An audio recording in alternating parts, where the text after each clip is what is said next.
जब बड़े सवाल हो गए तो एक वो सवाल है जनता आपसे सुनना चाहती है। आप अखिलेश यादव के खास रहे, एक समय है कि आज भी वो करीबी, तो क्या ऐसी बाधाएं या कुछ समस्याएं आई जो मित्रता के होते हुए भी इतनी बड़ी लंबी दरार पड़ती जा रही? गुड्डू राजा और अखिलेश यादव में क्या ऐसा? नहीं, ऐसा कुछ नहीं है। हम लोग कल नहीं, कल भी साथ थे, आज भी हैं, आज ही रहेंगे। संबंध हम लोग हैं। अब राजनीति अलग चीज होती है, तो राजनीति आगे देखते हैं क्या होने वाला है, बताएंगे, फिर समय आएगा, फिर देखना आप। तो हम लोग संबंध थे, हैं और रहेंगे। संबंध है और रहेंगे। हाँ, संबंध कहाँ जाएंगे, संबंध तो सब रहते ही हैं और हैं, अच्छे संबंध हैं। पार्टी राजनीति की। नमस्कार, आप देख रहे हैं राजधानी समाचार। बात की जाए मध्य प्रदेश के साथ साथ उत्तर प्रदेश और जो बीचों बीच एक प्रांत है बुंदेलखंड है। बुंदेलखंड की राजनीति में झांसी, ललितपुर और इधर टीकमगढ़ कहा जाए, तमाम जो जिले हैं यूपी और एमपी के, एक बड़ा नाम रहता है सुजान सिंह बुंदेला जी का, जिन्होंने कांग्रेस पार्टी से 2 बार लोकसभा सांसद रहे। झांसी से कहीं न कहीं एक बुंदेलखंड में बड़ा एक नाम और चेहरा है। उन्हीं के सुपुत्र हमारे साथ हैं गुड्डू राजा, उभरते हुए चेहरा है बुंदेलखंड के युवा राजनीति की कहा जाए तो कहीं न कहीं युवाओं को मार्गदर्शन भी कर रहे हैं। गुड्डू राजा जी, आप लगातार राजनीति के प्रयास कर रहे, विधानसभा के चुनाव में भी रहे, लोकसभा भी चुनाव आने वाले, आगे की रणनीति क्या है आपकी राजनीतिक कैरियर है? हमारा तो और हमारे परिवार का हमेशा यही मानना है कि लोगों की सेवा करना, लोगों के बीच में रहना, सुख दुख में साथ रहना, और जहाँ कोई किसी को दिक्कत है या कोई अन्याय हो रहा है तो हम उसके लिए संघर्ष करते हैं, और हम लोग संघर्षशील व्यक्ति हैं। तो हम लोग हमेशा लोगों के साथ जुड़े रहते हैं और लोगों के लिए ही हम लोग हमेशा आगे रहते हैं। इस विधानसभा का चुनाव निकल गया, अब आगे अब कैसे चुनाव देखते हैं? लोकसभा का भी चुनाव कर, लोकसभा की तैयारी करेंगे क्या? अभी एक्चुअली उत्तर प्रदेश में लोकसभा में तो टाइम है, पूरे देश में ही टाइम है, 24 में है। हमारे यहाँ उत्तर प्रदेश में 23 में अभी क्या है, नगर पालिका के चुनाव, नगर निगम के चुनाव ड्यू हैं। तो सभी लोग अभी तो उत्तर प्रदेश में सबका ध्यान केंद्रित उसी तरफ है कि नगर पालिका, नगर निगम, नगर पंचायत के चुनाव है, उस पर ध्यान केंद्रित है। उसके बाद फिर लोकसभा की बात की जाए तो ठीक रहेगा।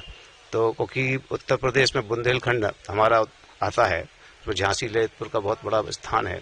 तो क्योंकि बुंदेलखंड एक्चुअली मध्य प्रदेश में भी, उत्तर प्रदेश में भी है। आप बहुत अच्छा कार्य कर रहे हैं नीरज जी, आपको बधाई है, क्योंकि बुंदेलखंड में मध्य प्रदेश के लिए आप करते हैं, साथ साथ उत्तर प्रदेश के बुंदेलखंड का भी ध्यान दें। तो बुंदेलखंड में क्या है, आपको मालूम है कि रोजगार की बहुत समस्या है, बेरोजगारी बढ़ती जा रही है, क्योंकि वहाँ इंडस्ट्री कम लगी हुई है, किसान परेशान है, क्योंकि कभी सूखा पड़ जाता है, कभी कभी बारिश ज़्यादा हो जाती है तो उनको दिक्कत आती रहती है। तो उसके लिए नए जो नई पीढ़ी है, उनको दिक्कत आने के लिए उनको वहाँ के लिए कोई रोजगार नहीं मिल पा रहा। तो यहाँ आपका जैसे मध्य प्रदेश में सरकार बीजेपी की है, उत्तर प्रदेश में भी है, इन सरकार को ध्यान देना चाहिए, उत्तर प्रदेश को और मध्य प्रदेश को, कि बुंदेलखंड पे ध्यान दें, क्योंकि यहाँ सरकारें बुंदेलखंड पे ध्यान नहीं देती है और दूसरी जगह पे ध्यान देती है, क्योंकि पिछड़ा इलाका है हमारा बुंदेलखंड, चाहे उत्तर प्रदेश और मध्य प्रदेश दोनों पिछड़े इलाके हैं हमारे। तो इस पर ध्यान केंद्रित देना चाहिए बीजेपी सरकार को, कि वहाँ के लोगों को रोजगार दें, वहाँ के लोगों के लिए साथ खड़े रहें और उन लोगों की समस्या को हल करें। वहाँ के जनप्रतिनिधि भी साथ थोड़ा सा उदासीन है, तो लोग थोड़ा सा ध्यान देना चाहिए कि उत्तर प्रदेश में और बुंदेलखंड में, मध्य प्रदेश में, कि लोगों को लिए रोजगार देने की समस्या हल करें, पहले रोजगार दें।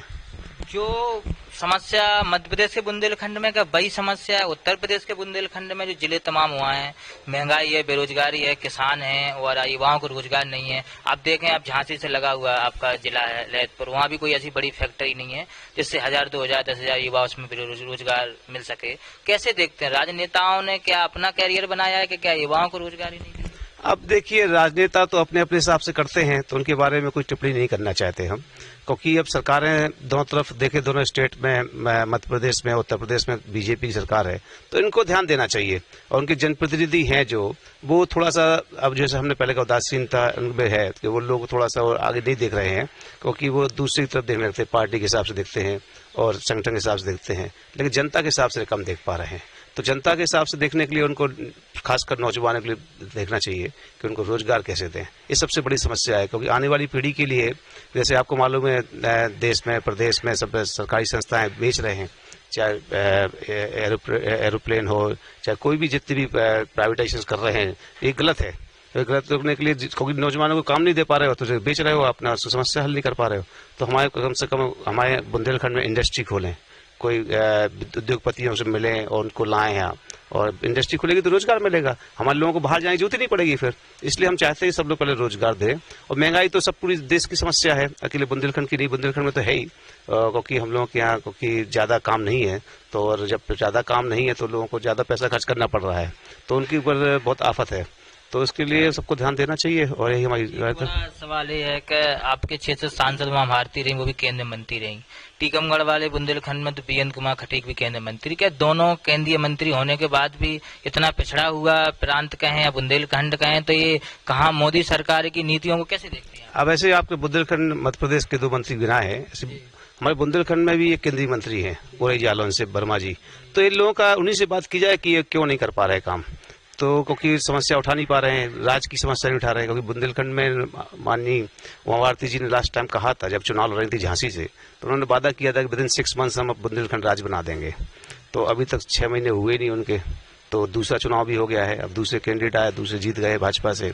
अब क्या होता आगे देखा जाएगा। तो उनसे ये सवाल तो उन्हीं से पूछा जाए क्यों नहीं कर पा रहे हैं काम। तो आप कैसे बुंदेलखंड प्रांत को देखते हैं? क्या अब उस समय आ गया है कि कहीं ना कहीं बुंदेलखंड को भी एक जो बुंदेली कल्चर है, बुंदेली भाषा है और बुंदेली की जो नृत्य है, कहीं ना कहीं उनको नकार रही है दोनों सरकारें, उत्तर प्रदेश की व मध्य प्रदेश की। तो आप कहीं ना कहीं इस पे आप बुंदेलखंड एकता, बुंदेलखंड क्या है, बुंदेलखंड कल्चर सबसे अलग है।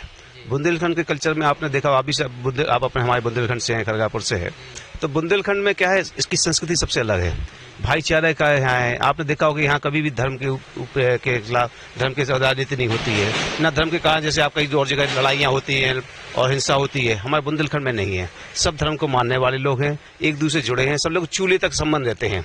तो ये सबसे खासियत है कि हम लोग सुख दुख के साथ ही रहते हैं, चाहे पार्टी कोई भी हो और राजनीति कोई भी हो, नेता लोग हो या चाहे जनता हो, सब लोग एक दूसरे जुड़े रहते हैं और जनता एक दूसरे सम्मान करती है। और हम लोग संस्कृति सबसे अलग है, और हम लोग संस्कृति ये है कि एक दूसरे के लिए चाहे कुछ भी हो, चाहे सुख हो चाहे दुख हो, एक दूसरे खड़े रहते हैं। हम लोगों के अन्याय के प्रति संघर्ष करने की क्षमता जो हम लोगों में है वो बहुत कम लोगों को मिलती है। बुंदेलखंड में सबसे अच्छी संघर्ष करती है। जैसे आपने देखा होगा जब 1857 में सबसे पहले युद्ध तो हमारे झांसी और बुंदेलखंड के लोगों ने लड़ा ना, तो पहले वहीं से चिंगारी उठी, तो जब चिंगारी उठी तो पूरे देश में हवा बनी, क्रांति आई, तो देश आजाद हुआ उसके बाद। तो इसलिए पहले लड़ाई लड़ने की क्षमता हम लोगों में है, तो वो क्षमता हम लोग को जगाना है फिर से कि भाई एक दूसरे के साथ फिर से रहो।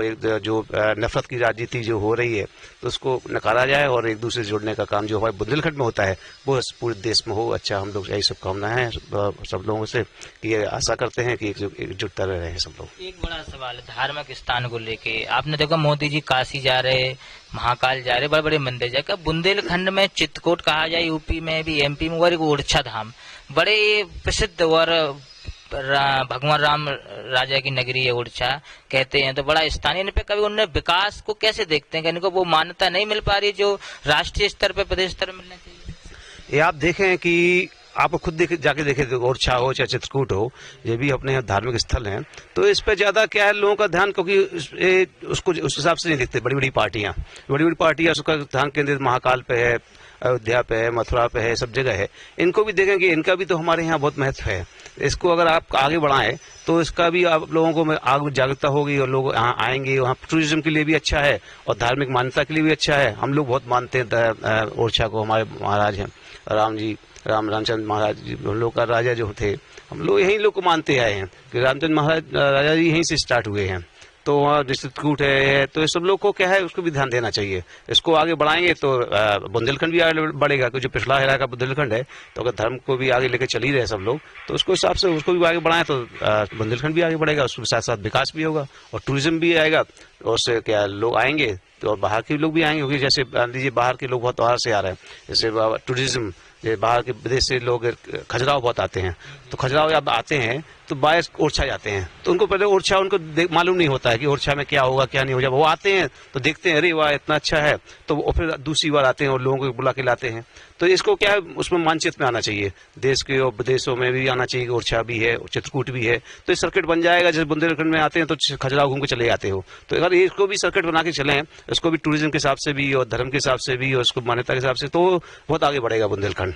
तो हमारी आशा है कि सब लोग जो सरकारें जो कुछ नहीं कर रही है इस मामले में, तो उसको सबको जागना चाहिए और हम सबको मिलकर जगाना चाहिए सरकार को कि इसको मान्यता दें और इसको आगे बढ़ाएं। और यहाँ टूरिज्म आएगा तो राजस्व भी बढ़ेगा, बुंदेलखंड को भी फायदा मिलेगा और देश को, प्रदेश को भी मिलेगा फायदा। जब बड़े सवाल हो गए तो एक वो सवाल है जनता आपसे सुनना चाहती है। आप अखिलेश यादव के खास रहे, एक समय है कि आज भी वो करीबी, तो क्या ऐसी बाधाएं या कुछ समस्याएं आई जो मित्रता के होते हुए भी इतनी बड़ी लंबी दरार पड़ती जा रही? गुड्डू राजा और अखिलेश यादव में क्या ऐसा? नहीं ऐसा कुछ नहीं है। क्या हम लोग कल नहीं कल भी साथ थे, आज भी हैं, आज ही रहेंगे। संबंध हम लोग हैं। अब राजनीति अलग चीज होती है, तो राजनीति अब आगे देखते हैं क्या होने वाला है, बताएंगे, फिर समय आएगा फिर देखना आप। तो हम लोग संबंध थे हैं और रहेंगे। संबंध है और रहेंगे। हाँ, संबंध और कहाँ जाएंगे, संबंध तो सब रहते ही हैं और हैं, अच्छे संबंध हैं। पार्टी राजनीति के हिसाब से और राजनीति क्या है, देखिए आपने पिछला चुनाव हम लड़े तो अब वो किसी कारण हार गए हैं, तो पूरी हवा चल रही थी और राशन और शासन ने हमको हरा दिया है उत्तर प्रदेश में। तो वो एक अलग बात थी, वो चला गया, गुजर गया समय। अब आगे देखते हैं, चुनाव आने वाले हैं नगर पालिका नगर निगम के, तो अपने लोग खड़े होंगे तो उनका मदद करेंगे, जिताएंगे ज्यादा से ज्यादा हम लोग, हमारे लोग जीते हैं। और उसके बाद 24 आएगा, फिर देखते हैं क्या होता है। गुड्डू राजा बुंदेला बंधु परिवार के युवा चेहरा, आप अपना आदर्श राजनीति का किसे मानते हैं? किसके पद चिन्हों पे आगे की राजनीति करेंगे, भविष्य की राजनीति करें? कौन है आपका आदर्श? हमारे आदर्श हमारी जनता है, हमारे लोग हैं, तो उनके हिसाब से हम चलते हैं और जनता को जो चाहिए है उनके लिए हम उनके लिए मेहनत करते हैं, उनके लिए काम करते हैं। और उनके मेन है कि हम उनके साथ रहें और उनकी सेवा करें, ये मेरा लक्ष्य है। और चौकीदारी करें उनके साथ साथ कि उनके ऊपर कोई अत्याचार ना कर पाए, ना कोई गुंडागर्दी कर पाए। तो उसके लिए हम लोग खड़े रहते हैं और कोई कुछ प्रशासन भी कोई उनके ऊपर जाति ना कर पाए, कि अन्याय ना हो पाए, कोई उल्टा सीधा मतलब अगर वो केस में दर्ज होते तो हम लोग उसके खिलाफ लड़ते हैं, करते हैं। तो उसके लिए हम लोग संघर्ष करते हैं और इसके लिए तैयार रहते हैं। जनता ही हमारी सब कुछ है। बहुत बहुत धन्यवाद। और नीरज जी आपको भी बहुत बहुत धन्यवाद। आपने बुंदेलखंड का नाम रोशन आप भोपाल में कर रहे हैं, तो हमें उम्मीद है कि और भी बढ़ाएंगे, आप आगे बढ़ेंगे। जहां आपको हमारी जरूरत पड़े आपकी सेवा मदद करने के लिए हम तैयार रहेंगे।